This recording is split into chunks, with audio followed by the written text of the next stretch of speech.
UP और उत्तराखंड की खबरों के लिए एबीपी गंगा को सब्सक्राइब करें और बेल आइकन दबाएं। नमस्कार, मैं हूं आपके साथ प्राची पाराशर और आप देख रहे हैं हाई अलर्ट। आज हाई अलर्ट में हम आपको दिखाएंगे पीलीभीत का वो नटवर लाल जिसने रातों रात गायब कर दिया डाकघर। साथ ही आपको दिखाएंगे मिर्जापुर का गंदा अंकल जिससे परेशान होकर मासूम ने दे दी जान। वहीं आपको खाकी का कातिल दिखाएंगे जिसे पुलिस ने कर लिया गिरफ्तार।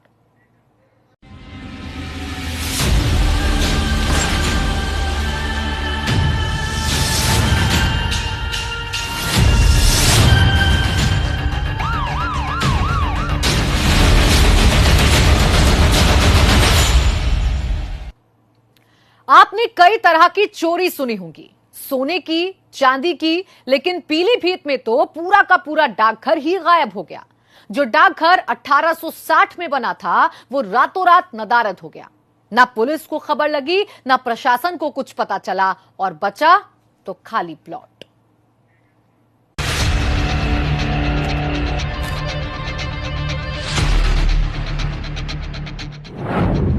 ये तस्वीरें सरकारी डाकघर की है जो कुछ वक्त पहले तक सभी को दिखाई देता था, लेकिन फिर एक काली रात ऐसी भी आई कि जिसकी अगली सुबह लोगों को इस जगह पर डाकघर नहीं बल्कि एक खाली प्लॉट मिला। रातों रात गायब कर दिया डाकघर।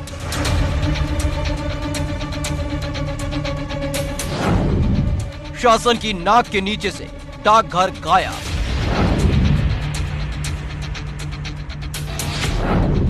पीलीभीत के नटवर लाल ने बेच दिया डाकघर। शहर सोता रहा, नटवर लाल ने साफ कर दी बिल्डिंग।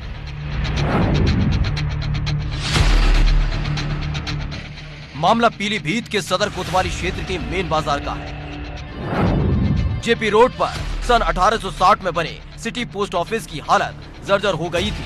बिल्डिंग की हालत देखते हुए डाकघर ने यहां ताला लगा दिया था और शहर में दूसरी जगह डाक खाना खोल दिया। इसके बाद सिटी पोस्ट ऑफिस की सरकारी इमारत खाली पड़ी थी। फिर इस डाकघर पर भू माफियाओं की पड़ी नजर और जालसाजों ने मिलकर दिसंबर 2018 में इस इमारत को बेच दिया।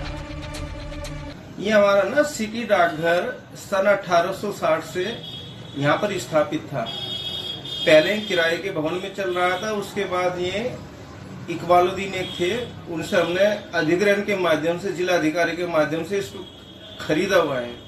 और 1983 से 1860 से 1983 तक डाक भवन वहीं चलता था, लेकिन उसकी बिल्डिंग ज्यादा पुरानी हो जाने के कारण उसको फिर किराए के भवन में स्थापित किया गया। और उसमें पूरा हमारा सामान भी रखा हुआ था। 4 दीवारी बनी हुई थी, ग्रिल बनी हुई थी, रेलिंग बनी हुई थी, 2 गेट थे, ताले थे, वृक्ष थे, सब कुछ था वहाँ।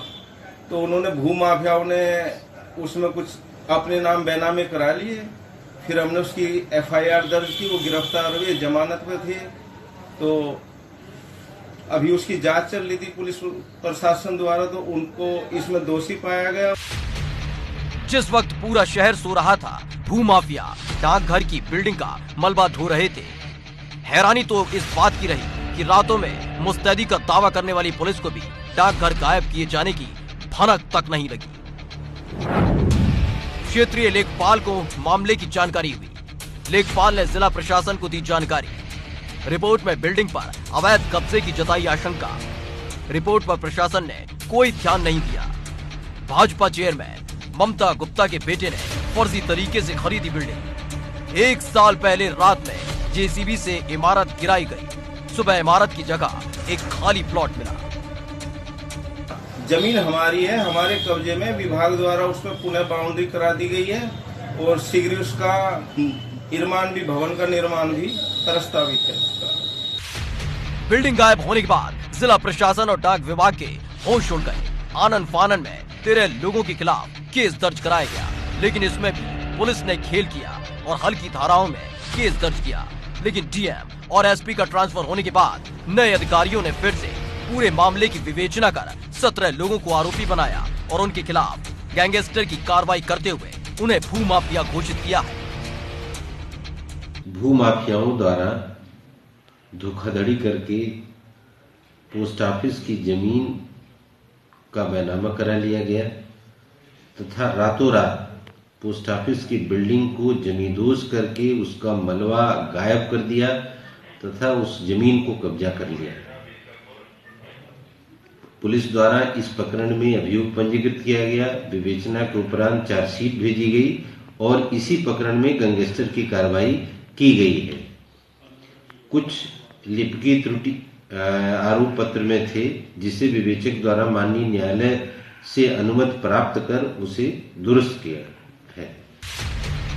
फिलहाल मौजूदा वक्त में डाक विभाग ने उस जमीन पर अपना कब्जा जमा लिया है और नए सिरे से प्लॉट की घेराबंदी भी कर ली है।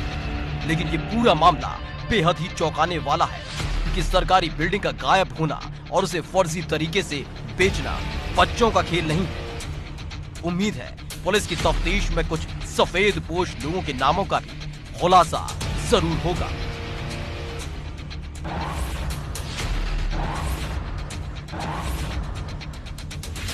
पीलीभीत से विक्रांत की रिपोर्ट, एबीपी गंगा।